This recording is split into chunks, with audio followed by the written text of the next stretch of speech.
Voilà, bonjour à toutes et à tous. Nous allons donc commencer cette deuxième séance du cours Signe, son, image, méthode d'analyse. Une deuxième séance dans laquelle, après avoir présenté l'intérêt de se déplacer des discours aux signes pour compléter l'analyse qualitative en sociologie, je vais vous présenter une œuvre d'un auteur qui a vraiment fait un usage intensif des signes dans sa sociologie et qui a placé les signes au cœur de ces descriptions et analyses. Il s'agit bien sûr d'Erving Goffman et donc ces 2 prochaines heures, je vais vous présenter l'œuvre de Goffman sous, euh, comment dire, un intérêt particulier pour les signes, ou plutôt je vais vous la présenter dans la mesure où elle illustre une sociologie faisant un usage intensif des signes. Voilà, alors l'œuvre d'Irving Goffman, vous la connaissez peut-être déjà un peu, on vous en a évidemment parlé à un moment ou à un autre de votre cursus, de votre premières années de formation en sociologie. Généralement, c'est une œuvre qui reste quand même assez méconnue, qui est parfois un petit peu stéréotypée dans la façon de la présenter lorsqu'on n'a pas trop le temps. Ici, on va prendre un peu le temps de rentrer dans les détails, si on veut, de l'œuvre. En même temps, on dispose de 2 heures, donc on verra bien où on arrive. Et donc, euh, Erving Goffman est souvent présenté comme le précurseur de l'interactionnisme symbolique. Plus largement, on pourrait dire en fait que c'est un auteur qui a développé une sociologie de l'expérience individuelle de la vie sociale, des expériences qui sont faites lorsque des individus entrent en contact les uns avec les autres.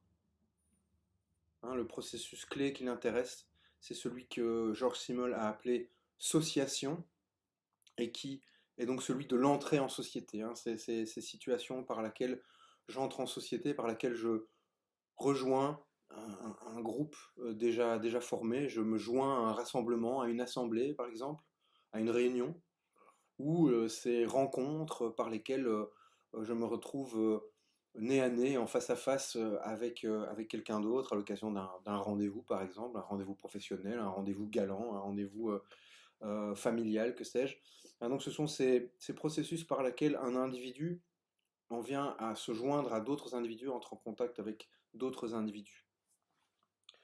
Et donc dans ces situations sociales, la mise en contact des individus, ne serait-ce que par l'usage des sens, en particulier par l'usage de la vision, on va le voir, hein, cette mise en contact des individus initie un processus d'interaction, c'est-à-dire un processus d'action réciproque entre les différents interactions. Hein, à partir du moment où on rentre en contact les uns avec les autres, nous agissons même de manière assez minimale les uns sur les autres, ne serait-ce que par l'exercice de notre regard et par la, la, le contrôle social, par exemple, qu'il exerce sur les conduites de l'autre. Pour la plupart des interactionnistes symboliques, les interactions entre individus font émerger quelque chose. Hein. Donc on a une conception plutôt positive ou constructive des interactions. Le fait de rentrer en contact les uns avec les autres, ça fait émerger. Goffman est l'interactionniste qui a peut-être le plus exploré la face obscure des interactions, leur caractère vulnérable, périlleux et potentiellement destructeur. Donc avant de nous intéresser aux signes dans l'œuvre de Goffman, il faut comprendre la particularité de son entreprise. Il s'agit d'une sociologie de l'expérience sociale en tant qu'elle est faillible, en tant qu'elle peut vaciller, échouer, s'effondrer.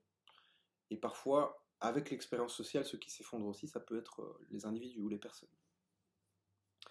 La métaphore théâtrale qui caractérise souvent l'approche de Goffman, l'idée que la vie sociale est une scène où les acteurs sont à tour de rôle des performeurs et des spectateurs, hein, cette métaphore elle est bien connue, mais il faut savoir que si Goffman s'intéresse à la vie quotidienne comme à un théâtre, c'est pas par romantisme, ce n'est pas une façon d'esthétiser les rapports sociaux, c'est plutôt parce que comme au théâtre, il n'en faut pas beaucoup souvent pour qu'une performance échoue, et il n'en faut pas beaucoup pour que l'audience se fasse une mauvaise impression du performeur et ne soit plus dedans, ne joue plus le jeu de la performance. Cette idée que Goffman a appelée le processus d'aliénation de l'interaction, c'est-à-dire toutes ces situations dans lesquelles une interaction ne parvient plus à nous convaincre et nous prenons une sorte de distance avec elle, nous ne prêtons plus trop attention à ce qui s'y joue, d'accord?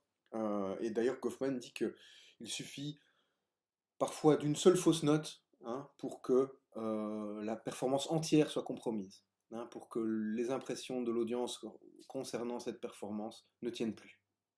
Dans l'interactionnisme goffmanien, on voit que le jeu de la vie en société est un jeu difficile, un jeu parfois pénible, risqué, mais en même temps, on n'a pas trop le choix que d'y jouer. Et on doit jouer ce jeu de la vie sociale, non seulement lors de l'une ou l'autre interaction, mais en continu, tous les jours ou presque, lors de chaque interaction ou presque, et perpétuellement ou presque, hein. C'est-à-dire que on est tenu de quasiment tout le temps jouer ce jeu de la vie sociale. Alors j'indique ici ou presque parce qu'effectivement, il se peut que, je sais pas moi, un jour, exceptionnellement, vous ne vouliez pas jouer le jeu de la vie sociale, vous restez dans votre lit, vous faites semblant d'être malade, que sais-je, bon. Ou alors vous prenez un congé maladie, vous êtes pas bien, pas spécialement pour des questions médicales, mais vous ne pouvez plus tout simplement jouer le jeu. Bon. Vous présenter au travail est quelque chose qui est trop pour vous. Je ne sais pas, évidemment, on pense ici à toute une série de situations de burn-out, par exemple. Eh bien, épisodiquement, vous pouvez vous priver, on va dire, de jouer le jeu de la vie sociale, avec cette perspective quand même, normalement, de reprendre cet effort par la suite. Alors, quand je dis lors de chaque interaction ou presque, c'est qu'il y a aussi une série d'interactions dans lesquelles on n'est pas nécessairement obligé de prétendre ou de jouer le jeu. Hein, ça peut être avec des proches, imaginez-vous avec vos amis, bah, vous pouvez être dans le relâchement le plus complet et ne pas faire le moindre effort, j'ai envie de dire, pour paraître face à l'autre. Vous êtes justement dans un moment de détente et de relâchement par rapport aux exigences de la vie sociale, et c'est ce qui est évidemment si précieux avec des proches, avec des gens dont on est familier, dont on est intime, c'est les possibilités de ce relâchement. Et puis, je dis aussi que ce jeu, on doit le jouer perpétuellement ou presque, parce que on peut aussi imaginer des phases de la vie dans lesquelles on ne tient plus à jouer ce jeu de la vie sociale. On peut imaginer toute une série de personnes âgées qui tout d'un coup, par exemple, ne voient plus trop l'intérêt de commencer à tenir des apparences, hein, et ne jouent plus le jeu, ou ne jouent même plus le jeu des civilités urbaines, par exemple. Hein, j'ai des exemples comme ça assez nombreux de personnes âgées qui font plus la file, par exemple, pour aller au distributeur pour acheter un ticket de train ou quoi. Hein, cette idée que tout d'un coup, ces règles de civilité ne sont plus pour elles et qu'elle ne joue plus le jeu. Voilà. Alors, à côté de ces situations exceptionnelles, on va continuellement jouer ce jeu un peu parfois pénible ou fatigant de la vie sociale et de ces normes, de ces règles qu'il s'agit de respecter. Hein. On va se présenter dans toute une série de situations, de réunions, d'interactions dont se serait bien passé, mais qui font partie justement de notre vie active et qui s'impose comme nécessaire, qu'on va devoir pratiquer aussi d'une manière satisfaisante, plus ou moins correcte. Hein, vous avez cette citation d'un auteur qui est tombé en disgrâce ces derniers mois et ces dernières années, Woody Allen, hein, mais qui bon, a été quand même assez amusant, on va dire, et assez profond par rapport à certaines de ses observations. Hein, Woody Allen disait 80% of life is showing up. Hein, il dit 80% de la vie, c'est se pointer quelque part. Et disant ça, il veut dire évidemment que se pointer quelque part, c'est une obligation sociale. Donc 80% de la vie, ce sont des obligations sociales. C'est une façon un peu pessimiste de présenter le fait qu'on doit jouer le jeu un peu pénible de la vie sociale au risque de se retrouver hors jeu et au risque de compromettre son existence en tant qu'existence de quelqu'un qui appartient à la société. Alors, disant cela, on peut aussi réaliser qu'on a en fait le choix. On peut tout à fait faire le choix, justement, de décrocher. Hein, de décrocher de la société, des études, du travail, de la vie sentimentale, de la famille, des amis. On peut quitter ces cercles sociaux, on peut choisir d'être un marginal, un paria, un outsider, hein, quelqu'un qui se situe à côté ou en dehors. On peut imaginer toute une série de situations dans lesquelles le sort de marginal ou d'outsider est quelque chose que l'on va choisir ou quelque chose vers lequel en tout cas on se dirige activement. Hein. Notamment la question de la carrière du fumeur de marijuana décrite par Howard Baker. Vous savez que Baker et Goffman utilisent ces termes carrière non pas seulement dans un sens strictement professionnel, mais pour montrer l'évolution consistante et sur des temps longs de certaines pratiques ou de certains usages, notamment l'usage des drogues comme la marijuana. Eh bien, c'est quelque chose que l'on va approfondir avec le temps et d'une façon plus ou moins volontaire, on va dire aussi. Et donc là, la carrière du fumeur de marijuana, comme le montre Howard Baker, c'est quelque chose qui va progressivement et d'une façon à laquelle il adhère, l'écarter de la norme et faire de la personne un outsider ou un marginal. Et donc, à côté de ces situations dans lesquelles on fait ce choix de la marginalité, où on s'engage sur des routes qui vont immanquablement nous amener à la marginalité, la plupart des gens, lorsqu'ils décrochent, lorsqu'ils perdent leur appartenance aux cercles sociaux, lorsqu'ils sont poussés vers la sortie, c'est évidemment quelque chose d'involontaire et contre lequel ils luttent. Hein. Perdre son statut, voir son identité sociale gâchée, comme dit Goffman, cette idée de spoiled identity, l'identité sociale gâchée, se retrouver exclu, se retrouver au banc de la société, être rejeté comme un outcast, eh bien tout ça évidemment, ce sont des choses que l'on ne souhaite pas et ce sont des possibilités contre lesquelles on lutte activement tous les jours. Hein. Ces possibilités objectives de décrochage s'accompagnent évidemment de possibilités subjectives de décrochage, qui est le fait de tout simplement basculer dans la folie, de perdre la raison. Et bien tout cela, évidemment, ce sont des choses contre lesquelles on lutte au quotidien, consciemment ou non, ou à l'arrière-plan de notre conscience.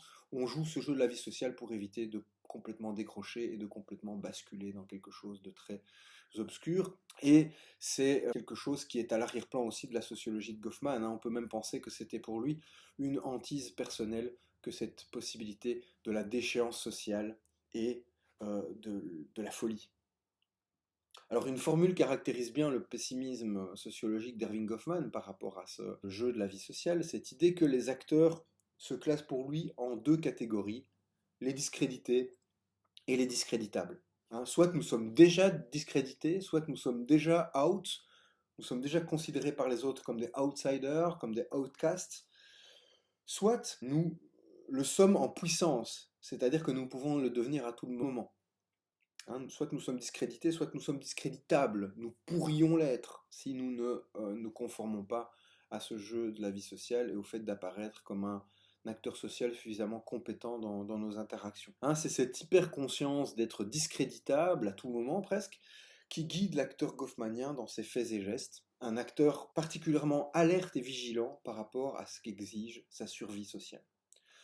Je le disais, Goffman lui-même, en tant que personne, entretenait certainement cette hantise de la déchéance sociale et du basculement dans la folie. Pour le comprendre, il faut considérer quelques éléments biographiques.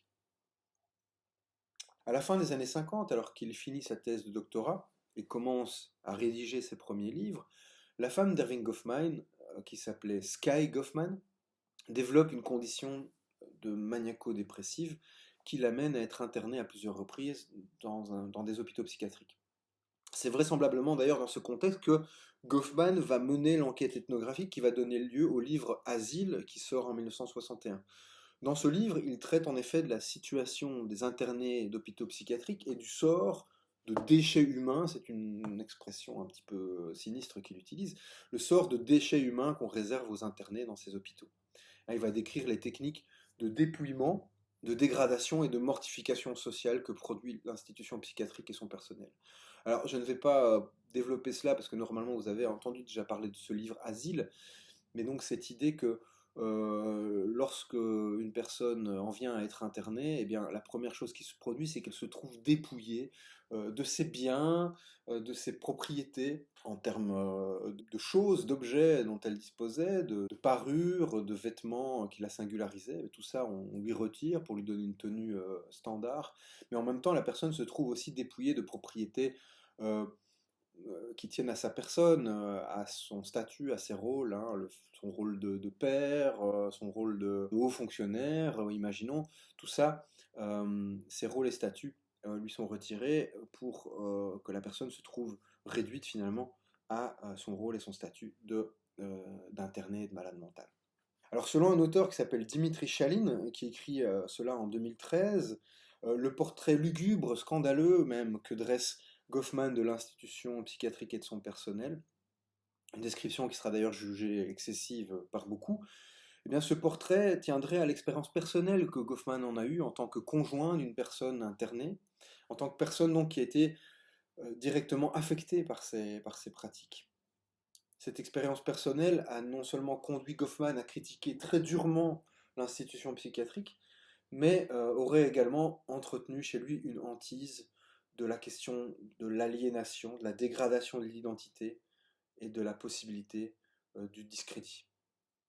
Hein, il était aux premières loges pour assister à l'aliénation progressive d'une personne, sa femme, à sa carrière d'aliénée, c'est-à-dire au processus par lesquels elle en est venue à devenir de plus en plus affectée sur le plan mental, jusqu'à ce qu'elle soit internée dans un hôpital psychiatrique à plusieurs reprises d'ailleurs, et malheureusement jusqu'à ce qu'elle en arrive à se suicider en 1964. Alors certains témoins proches de Goffman insistent sur le fait que cette expérience tragique a eu une importance clé dans le développement de la sociologie d'Erving Goffman, et un impact aussi sur les développements de sa propre subjectivité. Erving Goffman, étant devenu du jour au lendemain une sommité de la sociologie, il était devenu un intellectuel influent, eh bien, ce nouveau statut de sommité intellectuelle aurait été accompagné justement de cette expérience extrêmement pénible liée au basculement de sa femme dans la folie, et aurait développé chez Goffman aussi une hyperconscience de sa condition de discréditable, hein, la possibilité toujours réelle pour quelqu'un qui a atteint les sommets, qui s'est placé sur un piédestal, eh bien, de tomber en disgrâce et de chuter de haut, de tomber de ce piédestal. Des possibilités qui, chez Goffman, était d'autant plus réelle qu'il était lui-même une personnalité borderline, comme on dirait aujourd'hui, et qui était décrit comme tel par ses proches et par les gens avec lesquels il travaillait. Hein, une personne dont on a appris à connaître les excentricités. Hein, c'était à la fois à la maison un workaholic, hein, quelqu'un de complètement obsédé par son travail, mais c'était aussi un joueur, quelqu'un qui pariait, qui faisait des trips à Las Vegas assez réguliers pour aller jouer. Hein, c'était un gambler, comme on dit. Il était du coup aussi assez dépensier. Il faisait quelques dépenses de luxe que lui reprochait sa femme et sur lesquelles jasait son entourage, hein, des belles voitures notamment. C'était quelqu'un qui, interactionnellement, montrait aussi toute une série de défauts ou d'incompétences qu'il était le premier à discerner, puisque c'est l'auteur par excellence des compétences interactionnelles, mais lui n'arrêtait pas finalement de se conduire de manière inappropriée dans les interactions sociales. Il se montrait passif-agressif, comme on dit, il se montrait à l'occasion manipulateur et parfois même cruel. Son entourage l'avait d'ailleurs surnommé The Little Dagger, le petit poignard. Goffman avait conscience lui-même d'être un déviant qui avait réussi. Hein, cette idée qu'il, malgré sa personnalité très particulière, son génie sociologique lui avait permis de gravir les échelons et de se faire une très belle carrière. Et donc, en tant que tel, son succès et le maintien de son statut prestigieux, de son capital symbolique, dirait Bourdieu, eh bien, le maintien de ce statut était pour lui en perpétuel sursis. Hein. À tout moment, finalement, Goffman aurait pu être discrédité, on aurait pu soulever tel et tel aspect de sa personnalité pour, à un moment, le discréditer complètement. Et donc tout cela agissait comme une sorte d'obsession pour lui, une sorte de hantise probablement à l'arrière-plan de sa propre subjectivité, mais aussi à l'arrière-plan de sa sociologie des interactions. Un autre aspect intéressant de ce rapport entre la biographie de Goffman et son œuvre est montré par Dimitri Chalin, qui nous dit comment, entre le livre Asile et un texte publié 8 ans plus tard qui s'appelle The Insanity of Place, la folie dans la place, ce sera la traduction de ce texte, et bien entre ces deux textes, le positionnement de Goffman vis-à-vis de l'aliénation va évoluer au fil aussi de la dégradation de la situation de sa femme et après son suicide. Hein, dans le livre Asile, Goffman est plutôt vu comme le défenseur passionné du soi contre la société. Hein, il va se présenter comme ça, comme le défenseur de l'individu affecté contre la pression mortifère des institutions. C'était un moment où, lorsque sa femme avait été internée pour les premières fois, ben, il avait assisté de manière scandalisée à la façon dont cela se passait pour elle. Lors de ce livre, de ce premier livre sur la folie, on va dire, dans Asile, il va développer une sociologie plutôt en défense à ceux qui sont considérés comme des malades mentaux et qui subissent ces pressions mortifères de la part de l'institution psychiatrique. On va voir que quelques années plus tard, le Goffman qui écrit Insanity of Place développe une perspective presque inverse dans laquelle il se présente comme le défenseur de la société et de ses institutions contre les ravages causés par l'individu affecté, causés par le maniaque, comme il l'a décrit aussi. Il va en effet montrer comment le maniaque est réellement destructeur pour les cercles sociaux et pour les organisations, hein, pour la famille, pour le travail, pour la communauté. Ces cercles sociaux au sein desquels la personne affectée évolue et qu'elle ne peut s'empêcher de saccager. Les comportements radicalement inappropriés, voire incompréhensibles de l'aliéné menacent aussi plus fondamentalement de ravager les situations sociales et le sens que nous plaçons dans l'existence en société. Elles en révèlent le caractère tragiquement absurde et nous plongent dans un malaise existentiel parfois difficilement supportable. En résumé, le passage par la biographie de Goffman permet de comprendre comment chez Goffman, la question de la folie comme déchéance sociale a un statut fondamental à double titre. Premièrement, jouer le jeu social de manière compétente est essentiel pour ne pas tomber soi-même en déchéance et ne pas basculer dans la folie. Et deuxièmement, il s'agit aussi de parvenir à détecter les fous, à s'en protéger, à éloigner le problème de l'absurde. Ainsi, l'œuvre de Goffman est hantée par la possibilité d'un côté de l'effondrement de soi et de l'autre côté de l'effondrement des situations d'interaction et de leur sens. Nous allons le voir, elle est également hantée par la perspective plus large d'un effondrement de nos environnements et d'un effondrement de notre monde. Hein, on n'est pas les seuls en tant qu'individus à pouvoir se casser la figure ou à pouvoir se défaire. Ce ne sont pas non plus simplement nos interactions avec les autres qui peuvent s'écrouler, c'est aussi plus largement nos environnements ou le monde autour de nous. Hein, et dans des situations de crise assez profondes comme nous traversons actuellement, ceci est particulièrement compréhensible. Hein, c'est aussi une possibilité finalement que quand bien même nous parvenons à nous maintenir, le monde paraît éventuellement se défaire autour de nous.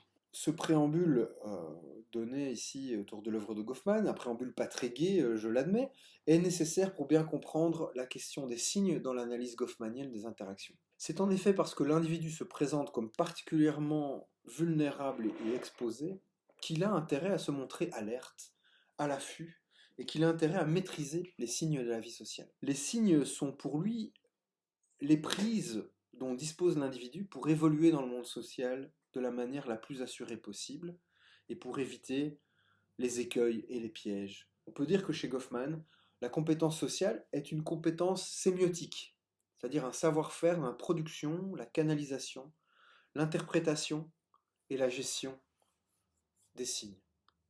L'idée de gestion ou de management interactionnel est quelque chose qui revient constamment chez Goffman. Nous sommes tous des managers, si on veut, de nos interactions et des situations que nous traversons. Eh bien, ce management, il tient en particulier sur notre capacité à gérer les signes, à gérer à la fois l'émission des signes et à gérer en même temps la réception des signes, leur sélection, leur interprétation. Cette gestion des signes, elle va se jouer à la fois pour soi et pour les autres. Alors chez soi, on va veiller à se contrôler, à se vérifier aussi. Hein, je vous le disais, lorsque je filme ce cours, je me vérifie constamment. Donc on va se vérifier soi-même, on va tenter de montrer ce qui doit l'être dans notre performance, on va en même temps cacher ce qui doit l'être. Hein, ici j'ai caché hors du champ de vision une série d'éléments de désordre ou de nourriture et autres qui n'ont rien à faire dans le cadre du cours.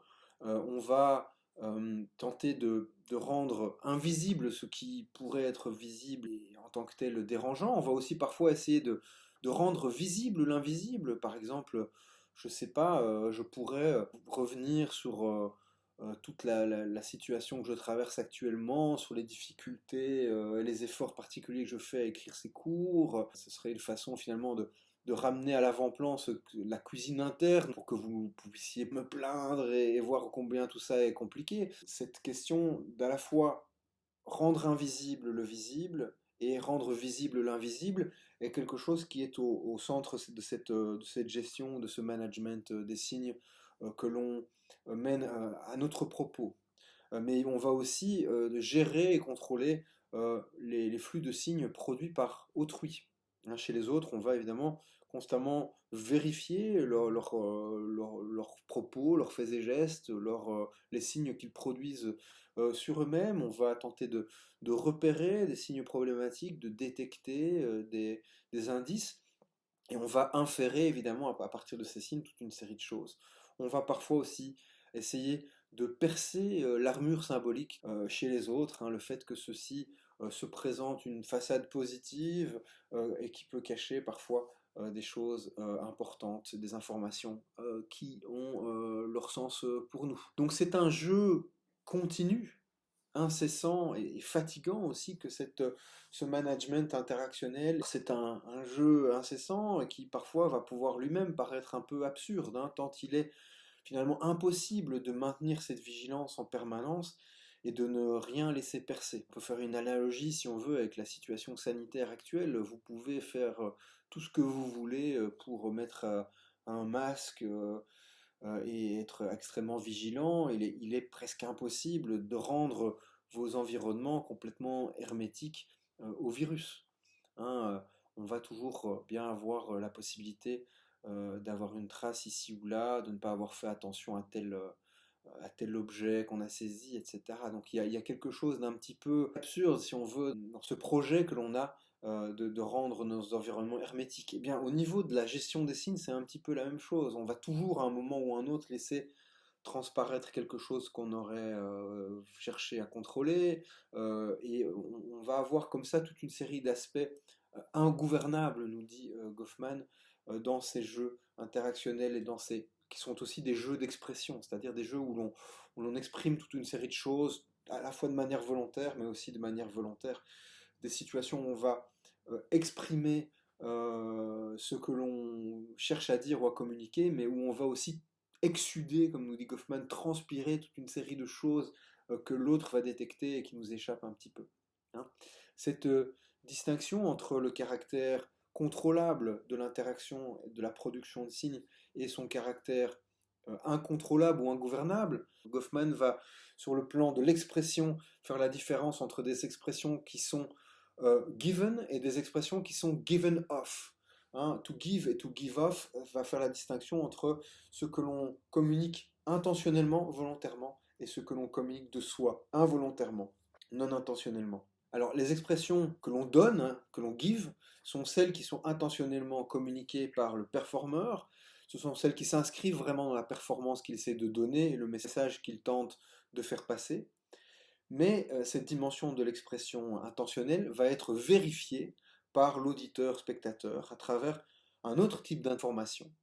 Hein, tout ce que le performeur exsude, tout ce qui transpire de sa personne et de sa performance et qui est non intentionnellement given off, abandonné à l'autre. Il s'agit de la part involontaire et non gouvernable de l'expression qui est laissée finalement à la discrétion de l'auditeur. Moi, je ne sais pas ce que vous retenez exactement de ma performance. Je ne sais pas si vous faites plutôt attention à ce qui se joue à l'arrière-plan ou à ce que je dis, au sens où ça renvoie vers la sociologie goffmanienne, ou au contraire à la façon dont le ton de ma voix vous renseigne sur mon état psychologique, ou à la façon dont ma voix joue sur vos nerfs, par exemple. Tout ça, c'est quelque chose qui m'échappe d'une certaine manière. Je peux faire certaines hypothèses, mais je ne peux pas en être sûr. Et donc, on a évidemment des aspects complètement ingouvernables dans les interactions. Mais malgré le fait que ces jeux interactionnels ne sont pas complètement contrôlables, pas complètement gouvernables, certaines personnes vont tenter de tout contrôler, hein, et de ne rien laisser transparaître de compromettant, etc. Bon. Alors cette entreprise un peu vouée à l'échec d'une certaine manière, cela va nous montrer un aspect important de la sociologie d'Erving Goffman, un aspect assez caractéristique et distinctif de cette sociologie. Ce n'est pas seulement une sociologie qui intègre l'horizon tragique de la vie sociale, la perspective de la dégradation de soi et de la dégradation des autres, mais c'est aussi une perspective dans laquelle la vie sociale prend un caractère tragicomique. Pas seulement tragique, mais tragicomique. Goffman, finalement, nous voit tous comme des petits individus qui nous cramponnons à une image favorable de nous-mêmes et à une identité sociale positive. Hein, nous faisons tout et n'importe quoi pour éviter le tragique, pour éviter notre déchéance sociale, et nous faisons y compris des choses absurdes et parfois comiques à travers des comportements qui sont censés contrôler des éléments qui en réalité sont incontrôlables ou ingouvernables.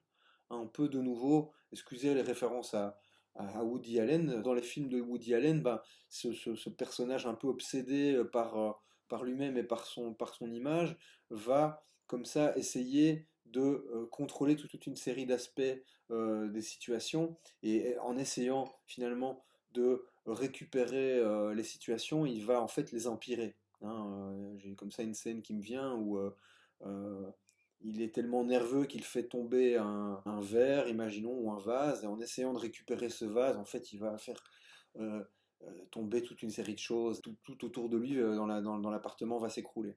Hein, c'est ces situations par lesquelles, en essayant de réparer, en essayant de contrôler un certain aspect défaillant de la situation, va en réalité produire des défaillances bien supérieures. Alors qu'il soit justifié ou qu'il soit vain, ce travail sémiotique des individus, ce traitement continu des signes, s'inscrit dans une conception essentiellement défensive et agonistique de la compétence sociale. Il s'agit en fait, dans d'autres mots, de se protéger, de se construire une armure symbolique. Et Goffman va d'ailleurs multiplier les termes à caractère défensif. Il va parler d'armure symbolique, il va parfois parler de bouclier, il va parfois parler d'écran. Hein, tous ces éléments matériels ou immatériels que l'on va mobiliser pour se défendre des autres dans les interactions. Et pour se défendre des autres, il pourra être utile parfois de percer leur propre armure symbolique, hein, d'essayer de voir ce qui se cache derrière les apparences présentées par autrui. Quelqu'un vient vers nous avec un cadeau ou avec un compliment, on pourra se demander, tiens, qu'est-ce qui l'amène à me faire ce cadeau ou ce compliment? Que se cache-t-il derrière cette conduite de façade? Qu'est-ce qu'il me veut réellement? Quel est son intérêt dans cette situation? Et puis parfois, on pourra aussi se dire que la meilleure défense, c'est l'attaque.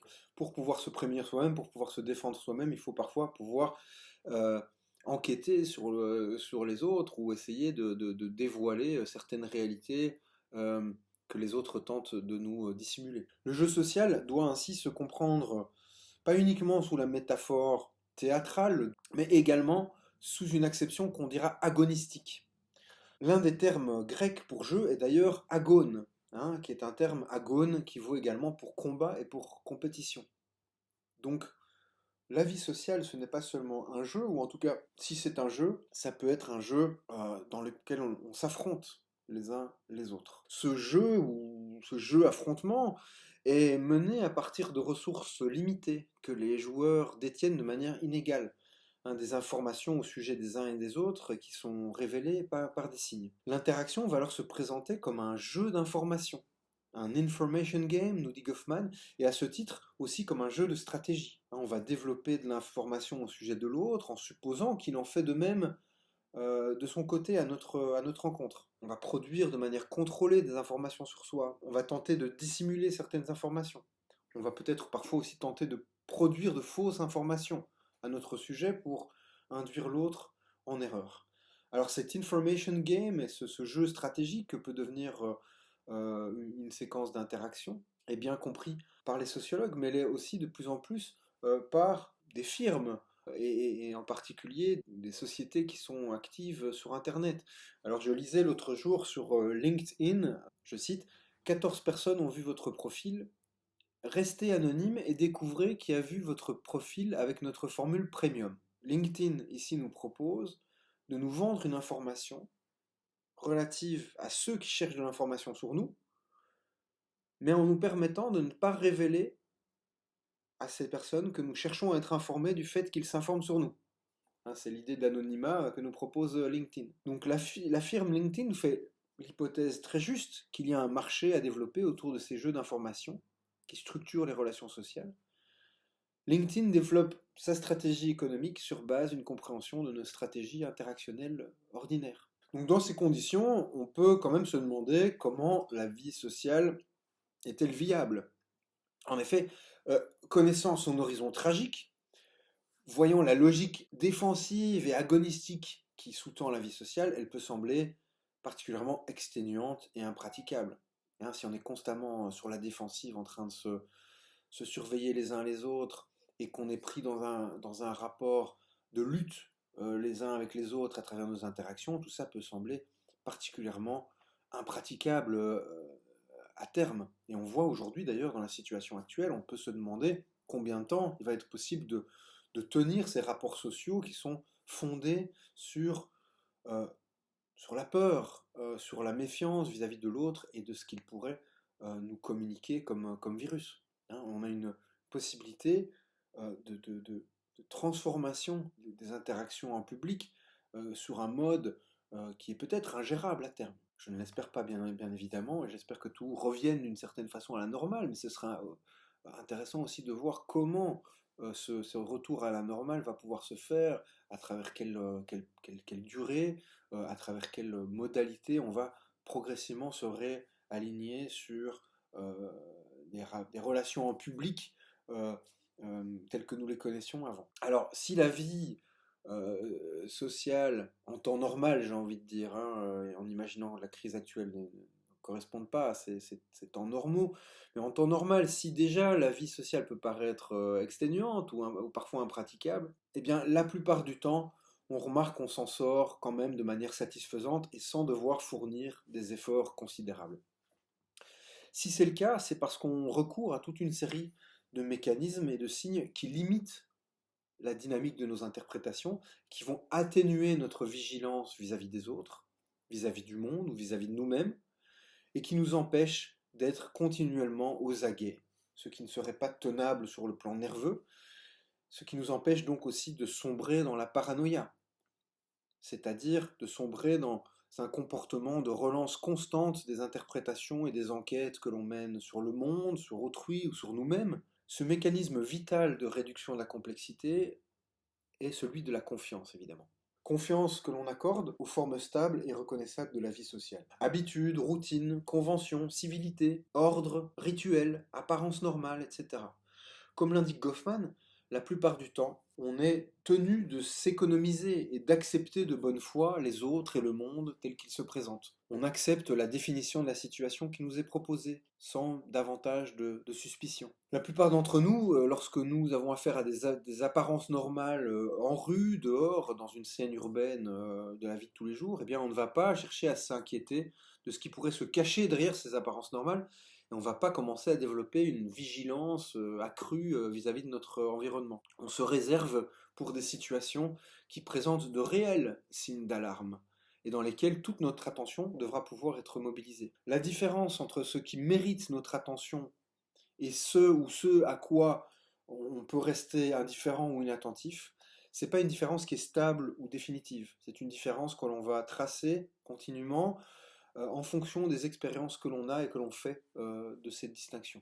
Goffman nous dit par exemple que quand on examine l'activité d'un pilote chevronné, d'un skieur extrême ou d'un démineur, il est clair que leur aptitude présente à être à l'aise dans leur travail fut précédée d'une période souvent très longue où ils se trouvaient entourés de catastrophes et devaient consacrer toute leur attention à sauver leur peau. Hein, on peut imaginer comment un skieur de l'extrême, particulièrement chevronné, qui descend des pentes invraisemblables en hors-piste sur des sommets qui seraient complètement injouables pour toute autre personne, ben, on peut imaginer comment, pour lui, lorsqu'il a commencé cette pratique extrême du ski, ben, il était particulièrement vigilant et attentif à toute une série de signes qui auraient pu apparaître comme extrêmement dangereux ou catastrophiques autour de lui, et qui par expérience, par la suite, va se retrouver à l'aise et indifférent vis-à-vis de toute une série de signes qui nous terroriseraient complètement.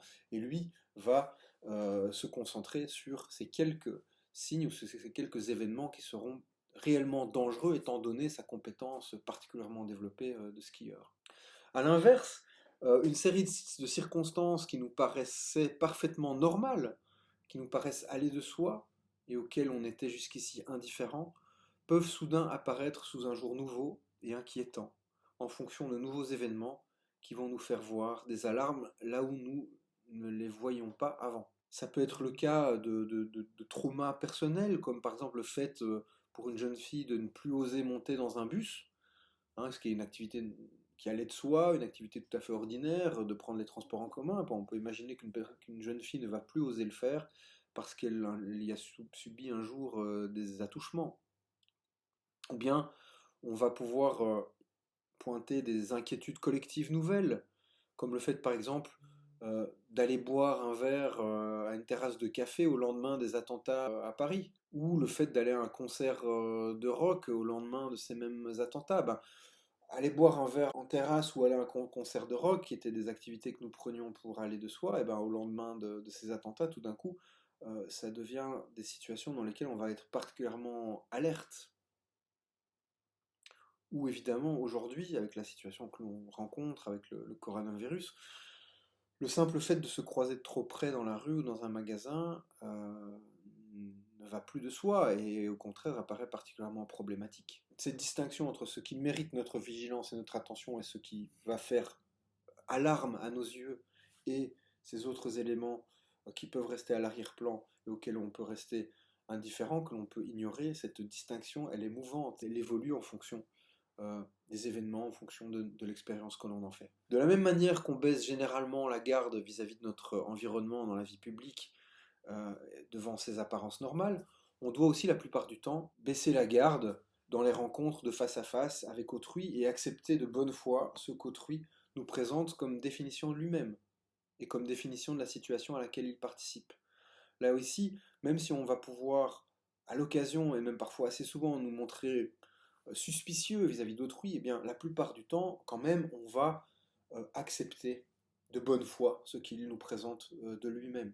Hein, parce que tout simplement, de nouveau, ce n'est pas jouable, ce n'est pas viable d'être constamment sur la défensive et d'être constamment dans une attitude de soupçon et de vigilance. On verra de nouveau, avec le monde qui est en train de se préparer autour de nous, si on ne va pas être tenu de nous montrer constamment vigilant. Mais jusqu'ici, en tout cas, on comprenait bien comment, sur un plan psychologique et nerveux, ce n'est pas quelque chose qui était tenable. Alors, par rapport à ces situations très nombreuses dans lesquelles on va accepter de bonne foi la définition que l'autre donne de lui-même et de la situation à laquelle il participe, eh bien, on peut prendre l'exemple donné par Goffman ici, où il cite William Isaac Thomas, qui nous dit que la plupart du temps, on ne vit pas nos vies à partir de raisonnements qui s'appuient sur des probabilités statistiques ou sur des faits scientifiques. On vit par inférence, comme il dit. Par exemple, il dit « Je suis votre invité à un repas. Vous ne pouvez pas savoir de manière sûre et certaine, vous ne pouvez pas déterminer scientifiquement que je ne vais pas voler votre argent ou vos cuillères. Mais, de manière inférentielle, je ne vais pas le faire. Si la confiance dans l'environnement et dans les autres représente un mécanisme vital qui permet à la vie sociale d'être viable, il va en être de même pour la confiance en soi. Même si on est tous plus ou moins conscients que nous pouvons en théorie perdre nos moyens à tout moment et nous humilier en public, eh bien ça nous arrive finalement assez peu souvent et nous en tirons par inférence, comme dirait William Isaac Thomas, une certaine confiance dans la menée de nos activités et nos interactions. Nous pouvons pour cela nous appuyer sur une série de ressources sûres, comme dit Goffman, sur des formes stables de notre identité sociale et de notre capacité de performeur. Par exemple des indices de statut et de classe, des habitudes de parole, des thèmes de prédilection, une apparence normale, des manières qui ont à plusieurs reprises fait leurs preuves. Évidemment, tout cela peut toujours faillir ou s'écrouler. Mais il est normalement beaucoup plus coûteux à l'individu de mettre en doute la fiabilité de ses ressources sûres plutôt que de s'appuyer dessus. En effet, dans une perspective défensive et de protection de sa personne, l'individu doit aussi se protéger de sa propre propension à une inquiétude excessive et la façon dont elle peut lui nuire sur un plan pratique, par exemple en le paralysant devant les situations, en rigidifiant son action, ou bien sur un plan interactionnel parce qu'elle exprime d'angoisse et de manque de maîtrise de soi. Donc, on peut être aux aguets et vigilant vis-à-vis des signes de la vie sociale parce qu'on sait ô combien on est vulnérable, mais en même temps, si on montre cette vulnérabilité par le fait même d'être excessivement aux aguets, excessivement vigilant, eh bien, cela va nous mettre aussi en difficulté, puisqu'on va euh, montrer aux autres une image de nous qui n'est pas celle de la maîtrise et de la confiance. Donc finalement, dans une perspective défensive, il va être bon pour nous de ne pas nous montrer sur la défensive et d'afficher une certaine confiance en soi et dans les autres. C'est un petit paradoxe qui est intéressant à soulever. La compétence sémiotique, comme compétence sociale de l'individu engagé dans des interactions, consiste aussi, étant donné ces mécanismes de la confiance, à fermer les yeux sur certains signes et à ne pas étendre notre vigilance à toute une série de signes qui vont venir troubler ces situations. Il va falloir qu'on puisse fermer les yeux sur une série de signes qui sont en principe non problématiques, que ce soit des signes qui concernent notre environnement, qui concernent autrui ou qui nous concernent nous-mêmes. Et en même temps, il va falloir fermer les yeux sur toute une série de signes qui pourraient être éventuellement problématiques, mais qui sont ingouvernables, sur lesquels on n'a pas de maîtrise. Hein, par exemple, on peut, je ne sais pas moi, faire l'hypothèse, lorsqu'on est manager d'une équipe de travailleurs, on peut faire l'hypothèse que les travailleurs, lorsqu'ils se chuchotent quelque chose à l'oreille, sont en train de dire du mal de nous ou de répandre une rumeur à notre sujet. Hein, d'accord, on peut en faire l'hypothèse, ça peut être un signe qui soit éventuellement problématique, mais en même temps c'est un signe sur lequel on n'a pas de contrôle, qui est ingouvernable, on ne va pas pouvoir le vérifier. Et donc, s'en inquiéter outre mesure, ça va nous pourrir la vie d'une façon dont on doit se passer.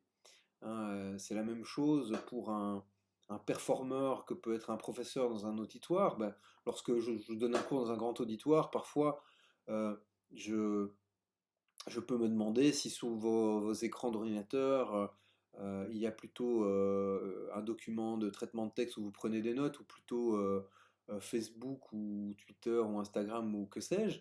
Mais si je commence à rentrer dans ce jeu d'interprétation, je n'arrive plus à donner mon cours parce que je vais être complètement miné par ces interprétations et la possibilité de surinterprétation que je peux en faire. Lorsque deux étudiants sourient ou rigolent entre eux, je peux me dire qu'en fait ils ricanent de moi. Tout cela, ça va être extrêmement perturbant et je dois parvenir à fermer les yeux et à me concentrer sur les signes principaux qui sont constitutifs réellement de la situation.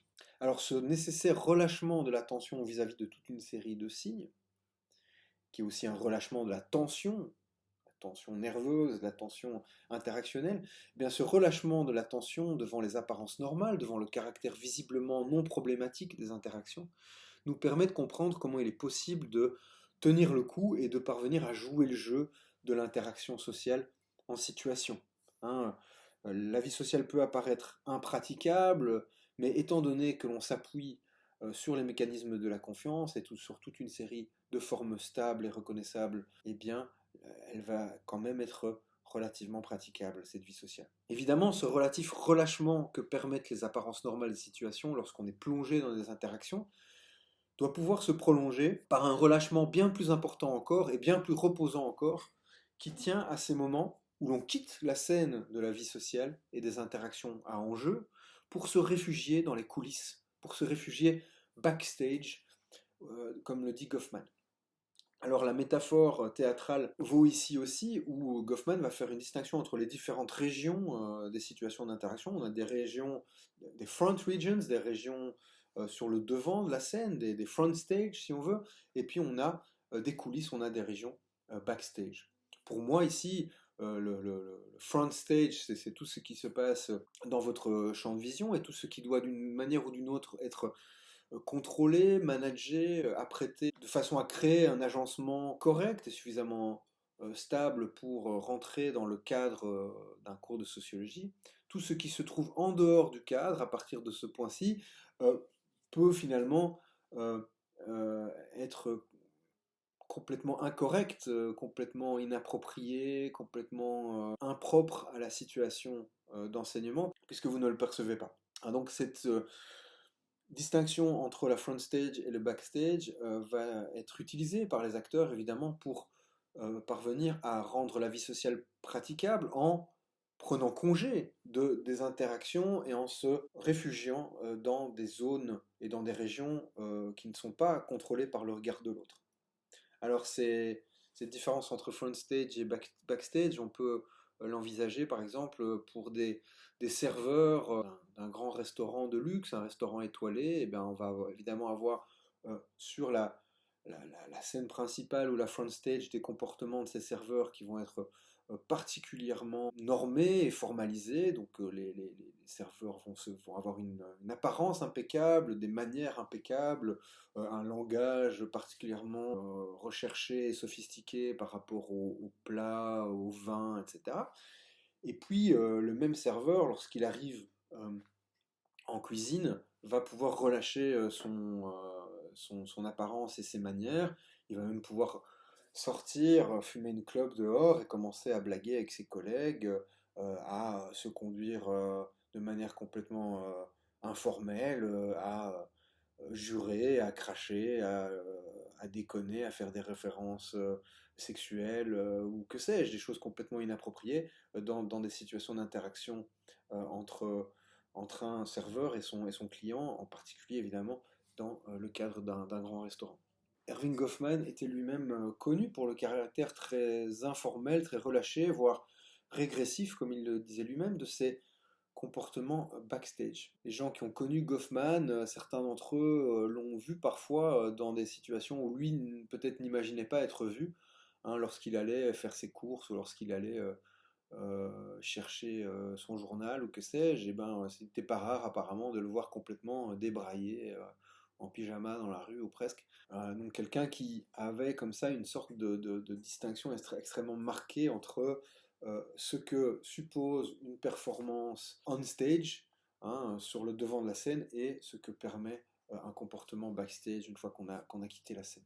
Le travail sémiotique réalisé par les individus pour s'orienter dans les situations d'une interaction consiste à s'appuyer, dans leur performance et dans l'évaluation de la performance d'autrui, sur trois types de signes ou trois types d'agencements de signes. Premièrement, sur les agencements de signes qui composent des formes stables et communément reconnaissables de la vie sociale, et qui permettent à tout moment de définir la situation auquel les individus participent. Nous verrons dans un cours prochain avec Charles Sanders Peirce que ces signes communs, généraux et stables, sont d'ordre symbolique, ce qui donne ici son sens d'ailleurs à l'expression d'interactionnisme symbolique. À côté de ces premiers types d'agencement de signes qui ensemble composent des formes stables et reconnaissables de la vie sociale, on va avoir d'autres types de signes qui viennent brouiller ces formes générales, qui introduisent du bruit dans la définition de la situation et qui la mettent à mal, jusqu'à ce qu'éventuellement la situation ne soit plus définie, jusqu'à ce qu'elle soit indéfinie.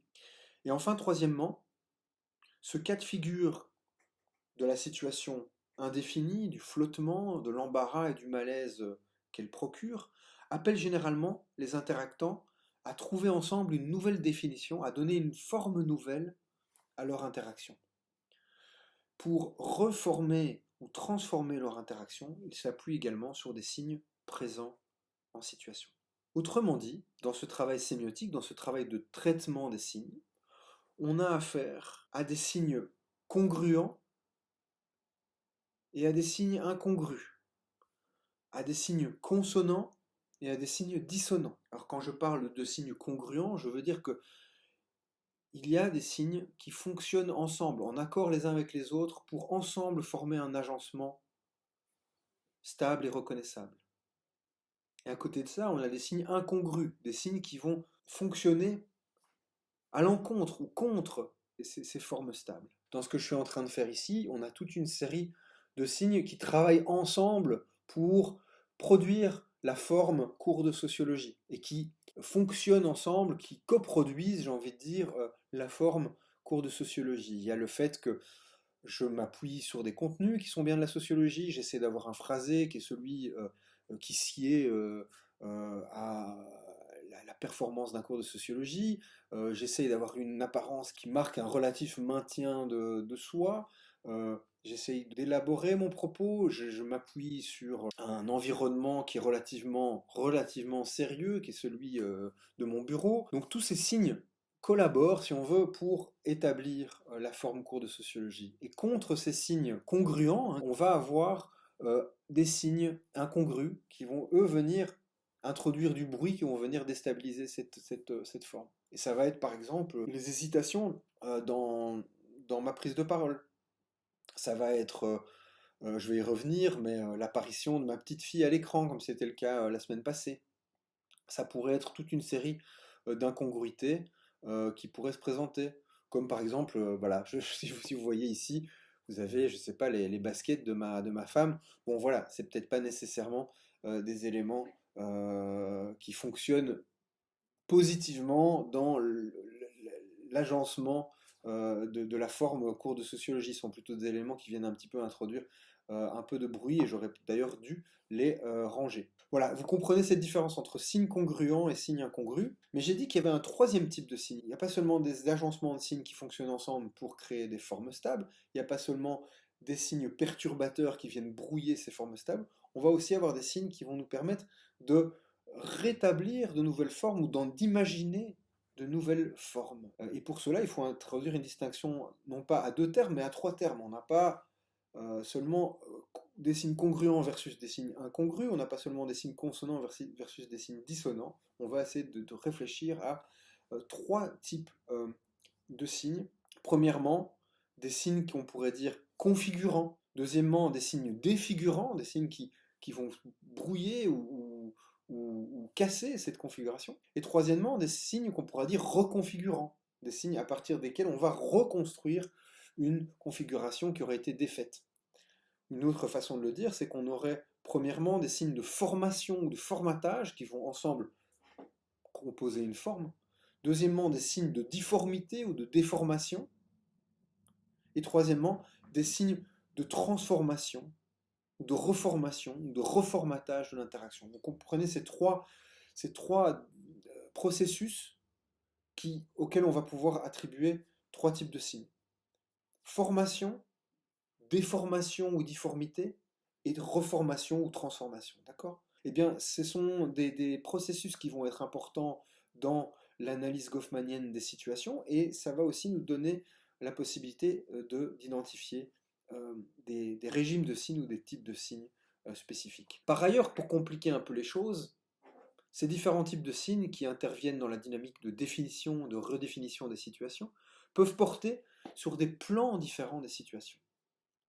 Alors cela nous demande de nous tourner vers des éléments rudimentaires de la théorie de la forme, hein, la fameuse Gestalt théorie, le fait qu'une forme se compose à l'articulation entre une figure et un fond, et que donc on a ici trois types d'éléments, trois types de plans qui ensemble composent une situation sociale, et finalement les perturbations que vont rencontrer les individus dans leurs interactions, dans leurs situations, vont pouvoir porter sur ces trois types de plans. On a d'abord un agencement qui, à l'avant-plan, compose une figure.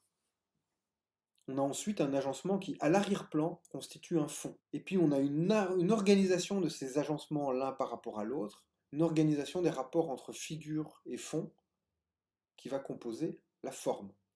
Donc la forme, c'est une relation entre une figure et un fond. Et dans l'œuvre de Goffman, dans ses différents ouvrages, on va pouvoir voir que son analyse s'intéresse tantôt parfois plutôt à la figure, tantôt parfois plutôt au fond, tantôt parfois plutôt à la forme d'ensemble. Hein, lorsqu'il s'intéresse aux figures des interactions, Goffman va plutôt analyser des performances. Lorsqu'il s'intéresse au fond des interactions, Goffman va plutôt s'intéresser à des cadres. Et lorsqu'il s'intéresse aux formes des interactions, Kaufmann va s'intéresser à l'association entre ces figures et ces fonds, entre ces performances et ces cadres. Hein, et ce sera ici la question de l'activité cadrée. Alors pour comprendre ces rapports entre figure, fond et forme, je reprends l'image bien connue euh, qui est une image ambiguë où vous pouvez voir soit un vase, soit deux visages qui se font face. Hein, c'est évidemment un exemple bien connu de la théorie de la forme. Eh bien, on a ici une relation entre une figure et un fond qui peut se trouver renversée. Hein. Lorsque vous voyez le vase, eh bien, tout ce qui apparaît en blanc sur l'image représente la figure, tout ce qui apparaît en noir représente l'arrière-plan, le fond. Et inversement, lorsque vous voyez deux visages, eh bien, c'est la partie noire qui représente la figure, ou les figures ici, et la partie blanche qui représente le fond. Eh bien, ce faisant, lorsque vous passez de l'une à l'autre, lorsque par saut de l'attention, vous ne voyez plus le vase mais les figures, en fait, vous changez la relation entre une figure et son fond, vous les intervertissez en l'occurrence. Ce qui change ici, c'est la forme dans son ensemble, la relation entre la figure et le fond. Voilà, alors c'est sur ces trois plans, en fait, de la figure, du fond ou de la forme, que se joue la définition de la situation et que se jouent également les problèmes de définition. En effet, des signes perturbateurs peuvent apparaître sur ces trois niveaux. Ce qui va pouvoir être perturbé, c'est tantôt la figure, tantôt le fond, tantôt la forme dans son ensemble. Alors ces perturbations seront plus ou moins bénignes, plus ou moins importantes, mais aussi parfois destructrices. C'est finalement aux acteurs de se débrouiller avec cela pour maintenir la définition de la situation qu'ils partagent ou en changer. On va voir des exemples par la suite. Alors je vais aborder ces trois ensembles de perturbations. Perturbations au niveau du fond de la situation, perturbations au niveau de la figure de la situation, perturbations au niveau de la forme d'ensemble de la situation. D'abord, commençons au niveau des perturbations au niveau du fond de la situation, au niveau de ce qui se passe à l'arrière-plan. Et donc c'est la question des environnements qui se posent ici et la façon dont nos environnements peuvent se trouver perturbés par des signes et nous alarmer. C'est une question que Goffman aborde dans plusieurs textes et notamment dans un texte qui s'appelle Les apparences normales et qui est le 6e chapitre de son livre sur les relations en public. Goffman s'intéresse aux différentes façons dont notre environnement immédiat peut se trouver troublé par des signes qui vont rompre avec les apparences normales ou l'innocuité qu'on attend des situations de la vie de tous les jours. Hein, l'innocuité, c'est donc le caractère inoffensif de quelque chose.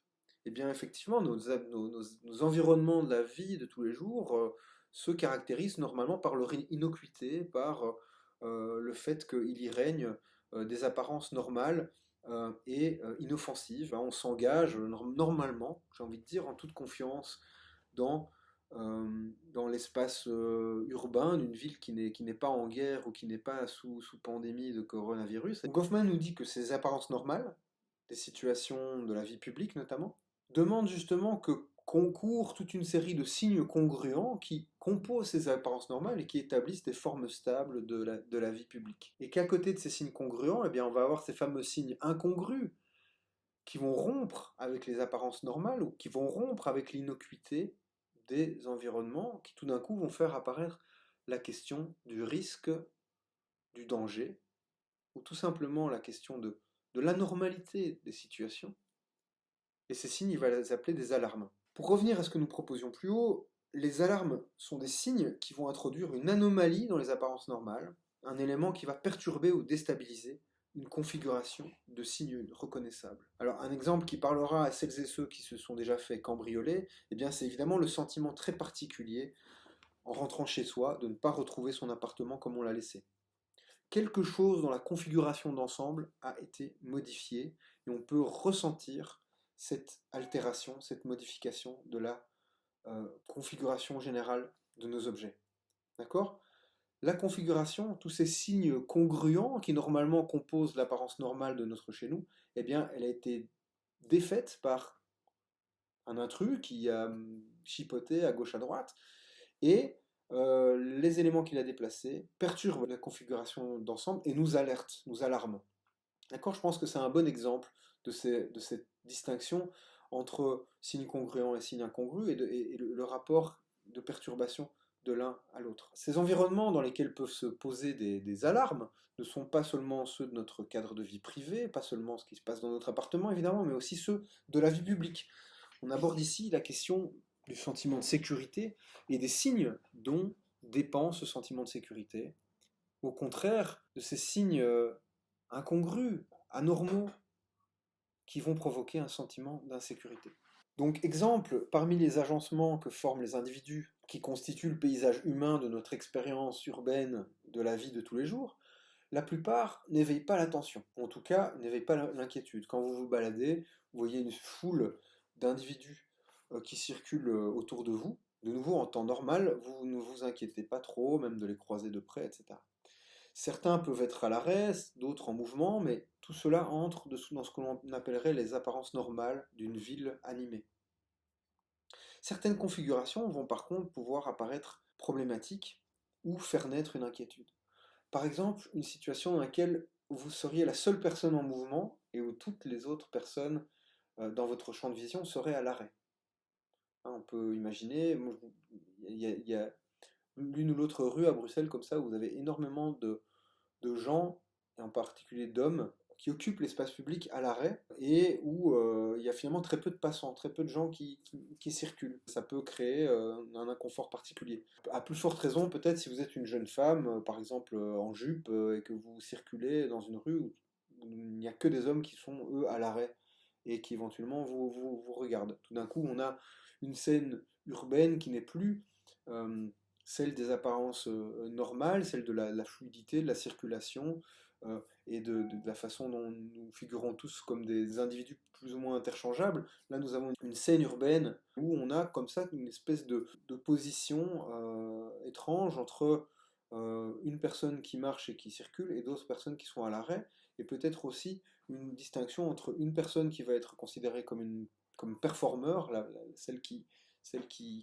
marche et qui essaie de traverser l'espace, et d'autres qui vont constituer une audience ou un ensemble de spectateurs qui d'ailleurs peut-être vont suivre la personne du regard d'une façon qui sera désagréable. Alors un autre exemple dans les scènes urbaines de la vie de tous les jours, c'est ces situations particulières dans lesquelles des personnes qui vraisemblablement euh, montrent des signes de lien, comme dit Goffman, il parle de tie signs, des signes de lien, et bien des personnes qui vraisemblablement sont en lien les unes avec les autres, pour autant ne sont pas rassemblées dans l'espace. Je veux vous parler ici de ces situations dans lesquelles vous pourriez avoir l'impression qu'il se trame quelque chose ou des personnes qui entretiennent une relation essayent de dissimuler cette relation en se présentant dans des points disparates de l'espace. Par exemple, je ne sais pas, vous pourriez inférer qu'il s'agit d'une bande de pickpocket ou, plus grave, un commando terroriste sous couvert ou que sais-je, ou des personnes qui préparent un mauvais coup, d'accord?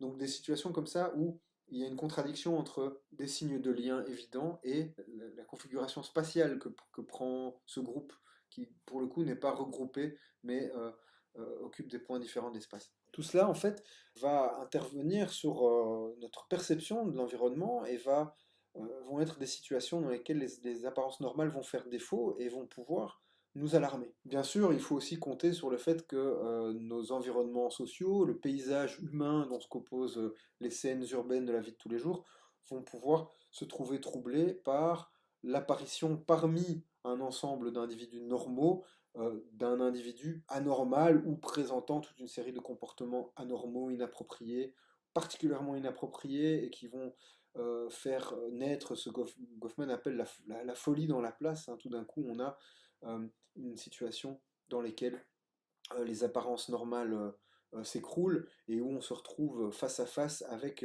la folie, avec l'anormalité, et tout cela nous alarme aussi d'une façon qui n'est pas toujours facile à vivre, et donc dans ces cas-là, il s'agit parfois d'essayer tant que possible de maintenir les apparences normales alors qu'elles sont rompues.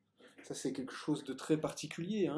Lorsque vous êtes dans un bus et que quelqu'un vient s'asseoir à côté de vous et que la personne commence à se conduire de manière complètement inappropriée ou délirante, eh bien vous, de votre côté, vous vous trouvez dans une situation particulièrement délicate où vous tentez d'être naturel, hein. C'est ce que Goffman appelle l'auto-personnification, c'est-à-dire que vous jouez à être vous-même, vous essayez de performer vous-même en tant que quelqu'un de naturel qui ne prête pas attention à ses comportements ou qui n'a rien vu, etc. D'accord? Donc, ce sont des situations aussi parfois un peu tragicomiques, si vous voulez, où on tente de maintenir des apparences de normalité, là où en fait elles ont volé en éclats et elles ne se présentent plus du tout. Nous cherchons, tant bien que mal, et parfois de manière un petit peu désespérée, à faire tenir ensemble encore un semblant d'apparence de normalité. Généralement, cette attention que nous portons aux signes d'alarme est relayée par des professionnels, des guetteurs professionnels qui vont développer une compétence particulière, une expertise sur ces questions des signes incongrus dans les environnements et de la façon dont les apparences normales vont être troublées. Je parle ici évidemment des agents de sécurité, des policiers, de ces professionnels en quelque sorte des alarmes. Parmi les apparences normales, ces guetteurs vont s'efforcer de voir ce qui ne cadre pas. Alors c'est de nouveau, on va retrouver la relation entre une série de signes congruents et des signes incongrus, entre une configuration de signes et des signes défigurants d'une certaine façon. Alors, c'est en effet parmi le trafic normal des automobiles que les policiers vont par exemple pouvoir identifier l'automobiliste ivre et sa conduite irrégulière, hein. C'est par une différence en fait entre un type de conduite et la configuration d'ensemble du trafic ordinaire et normal qu'on va pouvoir repérer l'individu. De la même manière ou d'une manière similaire, c'est en tant qu'il est plongé au sein d'un village normal que l'inspecteur Maigret va tenter d'identifier des indices ou des choses qui ne cadrent pas, hein. Il va se plonger dans les apparences de normalité d'une bourgade du fin fond de la France pour essayer progressivement, parmi ces apparences normales ou derrière ces apparences normales, d'identifier euh, des, des indices, des signes qui ne cadrent pas avec l'ensemble. Évidemment, le problème, nous dit Goffman, c'est que les prédateurs, les pickpockets, les cambrioleurs, les terroristes utilisent et manipulent cette compréhension de sens commun de ce que sont les apparences normales d'un environnement urbain et de ce qui y fait alarme pour éviter d'être détectés. Ils vont s'appuyer sur cette intelligence ordinaire pour se fondre dans la masse et suffisamment que pour mériter notre indifférence.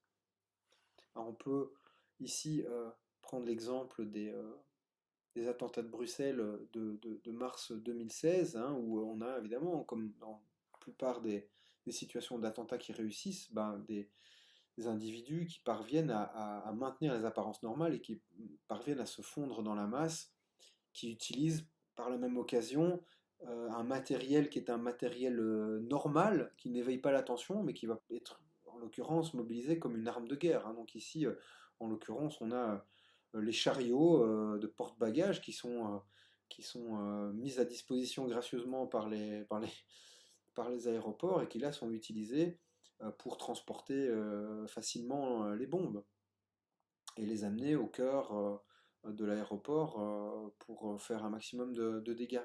D'accord? Vous voyez ici comment les personnes mal intentionnées, depuis les moins sérieux d'entre eux, je sais pas, le petit pickpocket jusqu'aux terroristes qui vont faire les dégâts les plus terribles, eh bien, ils s'appuient sensiblement sur les mêmes fonctionnements, c'est-à-dire sur une compréhension de sens commun de ce que sont les apparences normales. Évidemment, ici, ces types de situations et ces types de méfaits, en particulier les attentats terroristes, vont gravement porter atteinte à ce que l'on peut imaginer être des apparences normales. D'accord? Je faisais référence tout à l'heure, mais c'est sensiblement la même chose avec le coronavirus. Tout d'un coup, ce qu'on prenait pour allant de soi, ce qu'on imaginait être des apparences normales, des apparences qu'il ne s'agissait pas d'interroger ou de questionner, eh bien, à présent, on va y regarder à deux fois, d'accord? On va, par exemple, être attentif au déplacement de trois individus avec des chariots qui portent des grosses valises. C'est quelque chose, il y a un précédent, et ce qui pouvait passer inaperçu ou comme ne méritant que notre indifférence, tout d'un coup, va créer une différence remarquable et on va y faire attention. Alors je vous ai mis un texte, l'extrait d'un texte de Johann Stavot de Bauge sur cette question-là, qui revient justement sur les attentats de Bruxelles et les stratégies en quelque sorte des terroristes. Donc, un deuxième plan de perturbation ne tient plus à ce qui se passe à l'arrière-plan de la situation, à son fond, à son environnement, mais au contraire va tenir à l'avant-plan de la situation, à ce qui fait figure, à ce que nous sommes en train d'y faire, si nous sommes le performeur, ou à ce à quoi nous assistons, si nous composons l'audience d'une situation. C'est en effet bien sûr aussi la performance en elle-même, hein, ce qui fait la figure d'une situation, qui va pouvoir se dérouler plus ou moins bien, et quand elle se déroule mal, pour différentes raisons, créer des perturbations plus ou moins importantes, plus ou moins solubles, ou au contraire destructrices. Des performances qui vont être perturbées sur un mode destructeur, on va dire, euh, ce qui va y être détruit, c'est non seulement la définition de la situation proposée par le performeur, mais aussi peut-être la face du performeur, comme dit Goffman. Ces questions sont au centre de l'ouvrage Presentation of Self in Everyday Life, la présentation de soi dans la vie de tous les jours, l'ouvrage auquel on résume d'ailleurs communément l'approche sociologique de Goffman. Goffman nous dit que lorsqu'un individu apparaît devant d'autres, ses actions vont influencer la définition de la situation. Hein, l'individu infuse ses activités de signes qui vont souligner et qui vont produire des faits confirmatoires par rapport à ce qu'il euh, prétend projeter comme définition de la situation et comme définition de lui-même. Il y a donc cette idée qu'initier une performance, c'est à la fois prétendre à une certaine définition de soi en accord avec une certaine définition de la situation, et c'est en même temps apporter en continu les éléments qui permettent de confirmer ces deux prétentions. Ces faits confirmatoires, comme dit Goffman, il parle de confirmatory facts, donc faits confirmatoires, confirmatifs, je n'ai pas la version française ici. Ces faits confirmatoires, ils doivent pouvoir vous parvenir en continu à travers un flux de signes congruents. Hein, donc, lorsque je fais ce cours, eh bien, je propose une définition de la situation qui est celle d'un cours de sociologie. Par là même, implicitement, je propose une définition de moi-même qui est celle d'un prof de sociologie. Et pour ce faire, pour renforcer cette définition de la situation et cette définition de moi-même, la situation dans son ensemble doit produire continuellement une série de signes qui valident continuellement cette définition. Comme pour toute autre performance, il importe de faire une bonne première impression et de partir du bon pied pour initialiser la performance à son avantage et donner une bonne chance de succès à la définition de la situation et de soi qu'on propose.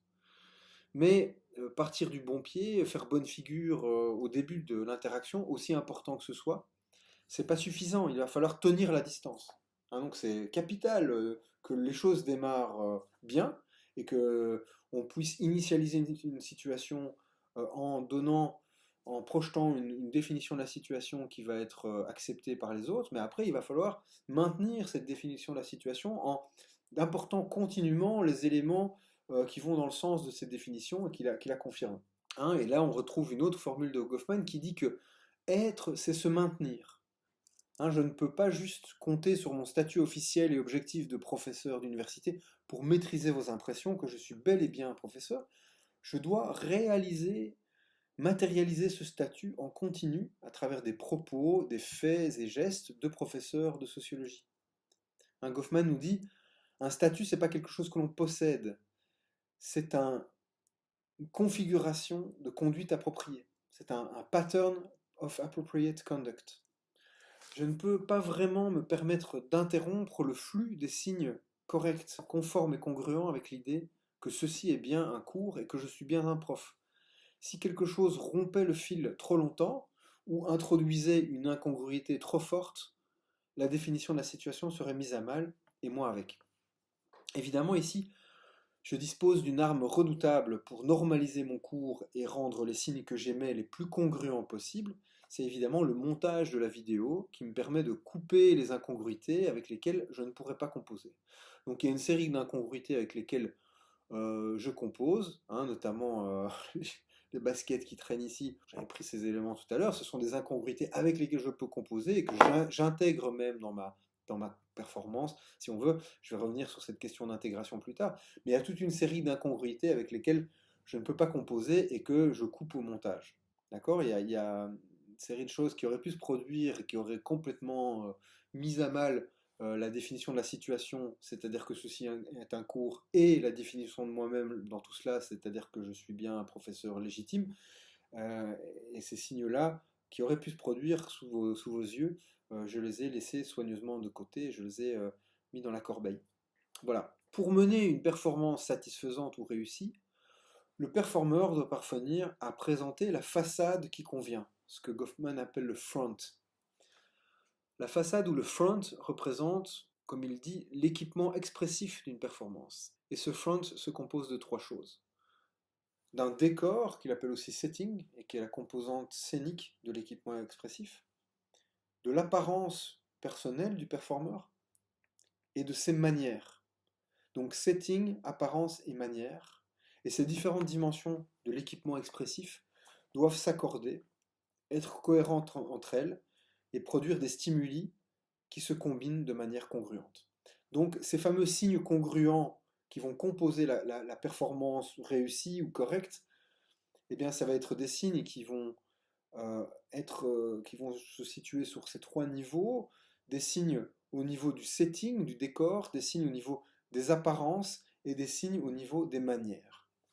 Hein, d'accord? Donc on a ici un setting qui est composé par ce bureau. Le setting, c'est pas mon appartement, d'accord?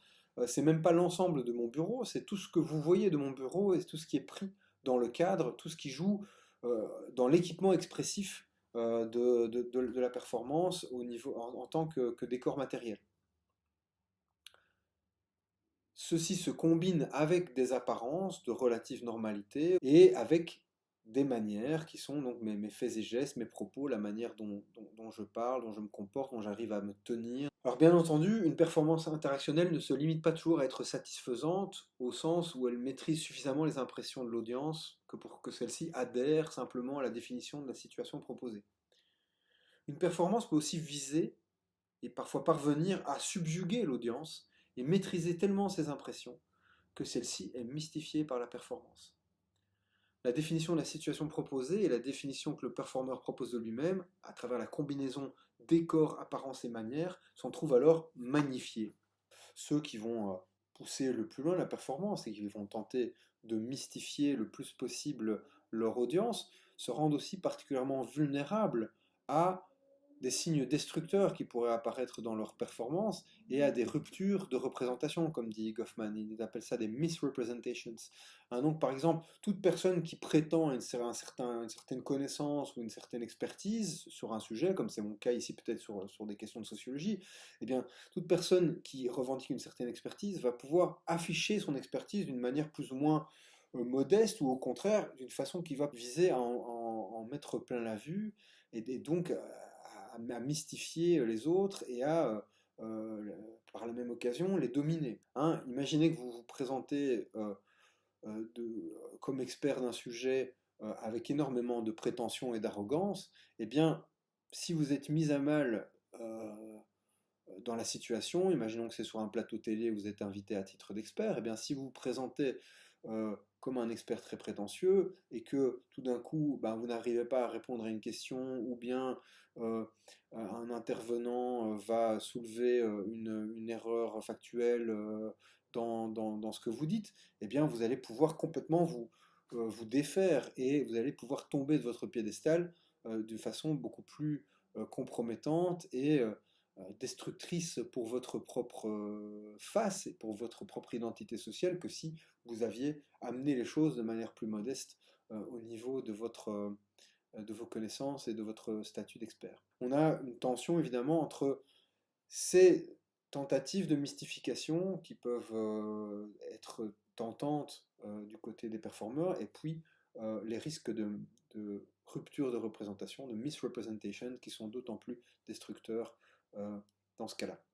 On retrouve ici la question centrale de l'œuvre de Goffman, et probablement sa propre hantise, hein, la possibilité qu'une information destructrice s'introduise dans une performance où il y a un certain enjeu et jettent le discrédit sur la personne, en viennent à gâcher son identité, comme dit Goffman, hein, cette idée de spoiled identity. Selon Goffman, une performance calamiteuse expose toute personne ayant un minimum de prétention à la destruction permanente de sa réputation. Hein, on a quelque chose de très fragile dans les réputations, notamment dans les réputations des experts ou des professeurs de sociologie. On peut se dire que ça hantise à lui-même, Goffman, d'être discrédité. J'en ai dit un mot tout à l'heure. Cette question, au cœur du livre sur la présentation de soi dans la vie quotidienne, sera élaborée par la suite dans le bien connu Stigmate. Dans Stigmate, Goffman ne va plus s'intéresser aux individus simplement discréditables et à la façon dont ceux-ci risquent à chaque fois de présenter des performances défectueuses. Il va s'intéresser de manière plus tragique aux discrédités, à ceux qu'il appelait déjà dans sa thèse de doctorat des personnes défectueuses, c'est-à-dire des personnes dont toute performance ne peut être que défectueuse parce que s'intègre d'office à leur performance une information destructrice à leur sujet. On a les discréditables et les discrédités. Les discréditables, eux, vont pouvoir commettre des performances défectueuses qui vont leur jouer des tours et peut-être détruire leur image, mais on va avoir à côté de ça des personnes qui sont déjà discréditées. On pourrait imaginer aujourd'hui qu'un Dominique Strauss-Kahn, un François Fillon ou un Benjamin Griveaux s'essayent à un discours politique ou essayent de faire un comeback dans la politique. Vous pouvez imaginer comment ces tentatives seraient vouées à l'échec. Hein. On a quelque chose qui est complètement détruit dans leur image, étant lié à des comportements qu'ils ont eus et qui étaient des comportements à portée destructrice par rapport à cette image de personnalité publique et de représentants du peuple. Et on est en droit de penser que dans le cas de ces trois personnes, qui d'ailleurs présentent des cas d'une gravité très différente, hein, je ne vais pas rentrer dans les détails, mais voilà, euh, dans le cas de ces trois personnes, on a affaire à des acteurs sociaux discrédités et dont le retour sur la scène publique et politique est relativement improbable. Aujourd'hui, en tout cas, si les uns ou les autres devaient prendre la parole pour un discours politique en essayant de compter sur les bonnes impressions de leur public, ce serait sans doute peine perdue. Dernier point, donc, jusqu'ici, on s'est intéressé à des incidents ou des perturbations qui pouvaient survenir au niveau du fond ou au niveau de la figure, dans l'arrière-plan de l'environnement ou à l'avant-plan de la performance. Or, les fameuses formes de la vie sociale dont on parle au secours correspondent à une organisation du rapport entre fond et forme. Il est possible en fait qu'une figure soit impeccable, qu'une performance soit impeccable, et qu'un fond ne pose aucun souci en soi, mais que le rapport entre figure et fond ne fasse pas émerger une forme reconnaissable. Dans le langage de Goffman, ces perturbations vont être identifiées comme des impropriétés situationnelles. Il est possible qu'une figure soit impeccable et qu'un fond ne pose aucun souci en soi, mais que le rapport entre figure et fond ne fasse pas émerger une forme reconnaissable. Dans le langage de Goffman, ces perturbations vont être identifiées comme ce qu'il appelle des impropriétés situationnelles et vont apparaître comme des infractions particulièrement graves qui iront jusqu'à nous faire inférer la folie chez les contrevenants. Hein, on peut imaginer des situations dans lesquelles la performance peut être éventuellement excellente en soi, mais n'a absolument rien à faire là, dans la situation telle que définie. On peut imaginer de nombreux exemples qui montrent cette profonde inadéquation entre une figure et un fond, entre la performance proposée et la situation.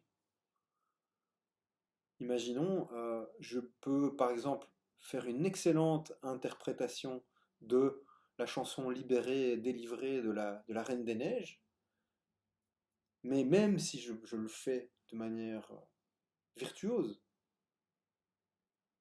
même si la performance en elle-même est éclatante, si je le faisais ici et maintenant dans le cadre de cette vidéo, ce serait profondément inapproprié, je commettrais une impropriété situationnelle. Impropriété, pourquoi?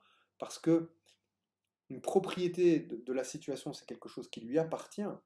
Or, chanter libéré, délivré de la Reine des Neiges, cela n'appartient pas à la situation. D'accord? Je ferai quelque chose de complètement non pertinent, de quelque chose d'impropre à la situation, et cela jeterait clairement le discrédit sur ma personne, mais vous perturberait probablement au point de vous demander si je ne suis pas devenu complètement fou. Donc les impropriétés situationnelles, ces perturbations qui se jouent pas seulement au niveau de la performance, pas seulement au niveau du fond, mais au niveau de la forme d'ensemble, eh bien ce sont peut-être les plus graves. On propose de dire que ces situations dont les formes ne sont pas respectées et dont la forme n'apparaît pas suffisamment sont des situations difformes. La forme possible ou probable a été détruite par ce qu'on y a mis. Il est possible que lorsque je me mets à chanter Libéré, délivré, dans le cadre de cette vidéo de sociologie, ben, le cadre du cours de sociologie a volé en éclats, vous ne reconnaissez plus ce qui est en train de se jouer, vous êtes dans un malaise profond, ou alors vous êtes mort de rire, ce qui est possible aussi, mais toujours est-il qu'on va se retrouver dans un moment où la réalité est suspendue en quelque sorte, et on se demande, tiens, mais de quoi est-il question et comment est-ce que je peux réinterpréter la situation sous une forme reconnaissable. Par exemple, vous pourriez vous dire que je vous fais une blague, ou que ceci est voilà, est une caméra cachée, une blague, ou que sais-je, d'accord, et tout d'un coup, là, vous reconnaissez une définition de la situation qui est probable. Vous vous dites, attendez, c'est pas possible, s'il se met à chanter La Reine des Neiges dans le cadre de son cours de sociologie, c'est il doit être en train de nous faire c'est qu'il doit être en train de nous jouer un tour. C'est un peu comme ça que fonctionnent probablement les participants des caméras cachées. À un moment, les différents éléments d'incongruité sont tels que les personnes se disent, attendez, c'est pas possible, euh, je rêve. Ce serait une autre façon de redonner une définition à la situation, de dire, tiens, en fait, je suis dans un rêve. Ou on se dirait effectivement, ah oui, il doit probablement s'agir d'une caméra cachée. Si on reprend finalement la situation actuelle, on n'est parfois pas loin de cette question-là. On est dans une situation générale autour du coronavirus où les situations autour de nous sont tellement incongrues, tellement nouvelles, tellement bizarres, tellement anormales que elles en sont aussi un peu indéfinies. Et on se demande un peu dans quoi on est en train de basculer. On se demande si on n'est pas en train de rêver, si c'est pas un peu un cauchemar. Vous comprenez? Donc il y a cette question aussi des définitions à trouver à cette vie collective qui s'annonce, qui nous demande voilà, d'aller euh, imaginer la suite et de pouvoir inventer ou identifier des nouvelles définitions de la situation qui sont probables et sur lesquelles on va pouvoir appuyer notre action par la suite. Une possible définition nouvelle, c'est celle que Emmanuel Macron a donnée. Alors que nous ne comprenions pas bien ce qui nous arrivait, lui, il nous dit ce qui nous arrive, il nous dit nous sommes en guerre avec le virus. Voilà, c'est une façon de rétablir un nouveau cadre, de donner une nouvelle forme à tout ce qui était devenu difforme. Et cette nouvelle forme, c'est celle de la guerre contre le virus. Voilà, c'est une façon pour lui de rassembler la population autour d'un enjeu et de, à partir d'une nouvelle définition de la situation, appuyer une action, en l'occurrence une action collective. Alors on peut imaginer aussi des situations moins graves dans lesquelles l'inadéquation entre figure et fond, entre performance et cadre, ou dans lesquelles l'introduction de signes dissonants et incongrus vont déformer la situation d'une façon qui pourrait être éventuellement dommageable, mais néanmoins récupérable. Dans ce cas, les incongruités sont dites intégrées à la performance, et cela souvent par l'humour. Goffman nous parle de ces intégrations, de ces situations dans lesquelles une série de signes incongrus ou dissonants vont se produire, mais où on va finalement récupérer la sauce, et généralement de façon plus ou moins humoristique. Alors, les humoristes d'improvisation et les artistes du stand-up sont ici évidemment des experts de l'intégration. Une incongruité de leur propre performance ou une remarque potentiellement offensante de la part d'un spectateur va pouvoir être intégrée de manière fluide dans la performance comique au bénéfice du performeur, parce que la façon justement dont le performeur va rebondir du tac au tac, on va dire, par rapport à un problème dans sa prestation ou par rapport à une remarque qu'il entend dans le public, eh bien, ça va être probablement d'autant plus drôle parce que ça va montrer justement la répartie de la personne et sa capacité d'improvisateur à intégrer un incident pour le transformer en performance. On va prendre un exemple aussi qui a été, que vous avez pu apercevoir lors de la dernière vidéo et qui est un exemple d'intégration, bon, plus ou moins réussi, mais quand ma petite fille apparaît à plusieurs reprises dans le cadre de l'enregistrement du cours passé, c'est quelque chose que je laisse passer dans la réalisation de la vidéo parce que ça n'affecte pas gravement la définition de la situation. Je compte aussi dans ce cas sur votre compétence d'adaptation en tant qu'audience. Hein, la forme, le cadre de ce qu'est un cours de sociologie doit être suffisamment élastique et souple pour être adapté à la situation de crise que l'on traverse actuellement. Hein, étant confiné à domicile avec enfants 24 heures sur 24 et 7 jours sur 7, eh bien voilà les nouvelles conditions dans lesquelles se donne un cours de sociologie, et une certaine déformation du cadre est sans doute, en tout cas je l'espère, acceptable. Mais en même temps, il faut être attentif aux limites de cette déformation du cadre et de cette possibilité d'intégrer les signes incongrus à la forme qui préside à la définition de la situation et qui compte, l'air de rien, sur un ensemble soutenu de signes congruents. Hein, autrement dit, il ne s'agit pas non plus que se multiplient finalement ces signes incongrus euh, et que à la limite ces signes incongrus viennent à être beaucoup plus présents, visibles et efficaces que les signes normalement congruents qui étaient censés fonctionner ensemble pour créer les impressions du cours de sociologie. D'accord? Imaginons que je n'ai pas seulement une petite fille, mais trois, et qu'elles apparaissent à tour de rôle toutes les 3 minutes dans le champ de la caméra. Imaginons en plus que mon bureau soit occupé par ma femme, qui doit elle aussi travailler, et que je doive du coup enregistrer mon cours, non seulement avec mes trois petites filles, mais dans ma chambre. Ces deux ensembles d'écarts, hein, ces ensembles qui tiennent au décor de la chambre à coucher et aux apparitions continues des enfants, eh bien ces deux ensembles d'écarts vont probablement déformer la situation d'une façon qui n'est plus tenable et qu'elle ne ressemblera plus suffisamment à un cours, si vous voulez, que pour que vous puissiez rester convaincu que c'en est bien un. Tel un vêtement qu'on a trop déformé à force de le soumettre à une série d'usages pour lequel il n'a pas été fait, eh bien la situation ne ressemble plus à rien. On n'y retrouve plus suffisamment la forme qui permettait de lui donner du sens. Hein, la métaphore vaut ce qu'elle vaut, mais vous avez des vêtements qui vont pouvoir être déformés parce que vous avez trop tiré dessus, vous les avez trop lavés ou trop mis au séchoir ou que sais-je. Vous vous retrouvez avec des vêtements qui ne ressemblent plus à rien, comme on dit, qui sont tout déformés, qui deviennent inutiles en quelque sorte et vous devez en changer.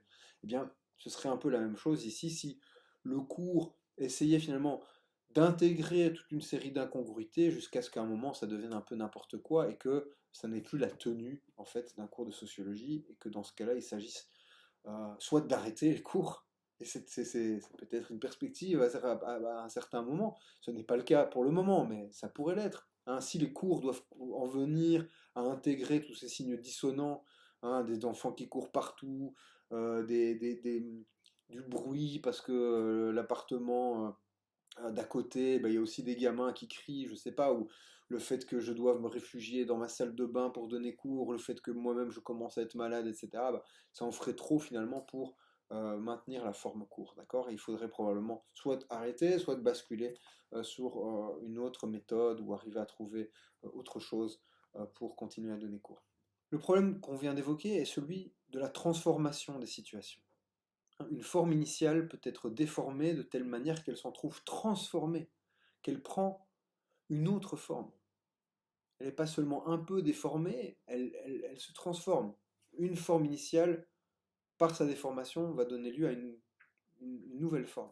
Une forme A va être tellement déformée qu'elle va donner à un moment une forme B.